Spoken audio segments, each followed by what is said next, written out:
Nakapag-catch up kami dito ni Westy sa sideline. As now, Gamarinda fires and scores. So Davao will grab the lead 15-14. Let's see the replay. PJ Simon with a nice feed to your friend. Bam Bam against Brian Hilario. Bam Bam trying to make a move. Still has it. And what's the call? There's a hold. Minamama ni Bam Bam Gamarinda itong si Hilario, but Hilario being a hefty guard, ang hirap din na itulak.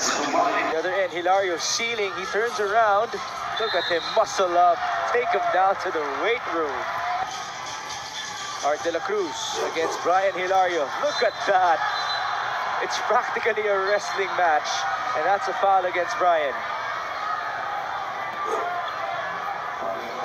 Parang alam na ni Art de la Cruz, it was going to come because of that, that push. He knew, he was just waiting. Inside the Cuneta Astrodome, this guy will be making his first appearance in the season at home, Elvin Chan. Coming to the basket, ito si James Martinez. Oh, what a big hit!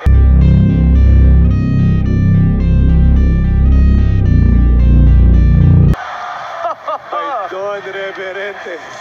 Para may magnet sa bola. Elvin Chan, the crowd favorite, kick out.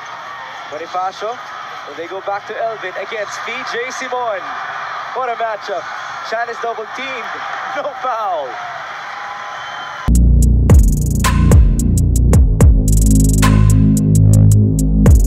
Kick out, and that's a steal. Elvin Chan almost made it. Imagine if he did. Oh, grabe siguro magwawala yung crowd dito sa Pasay. More with the muscular and sporty scooter from Suzuki, the Avenus. Oras na para magmotor. Well, Pasay still holding on to that. They're down by 2 points right now. PJ Simon, tough move. No basket, but he will proceed to the line. He's still scoreless in this game. Everybody knows PJ Simon more as PJ Simon finally scores his first point as an MPBL player.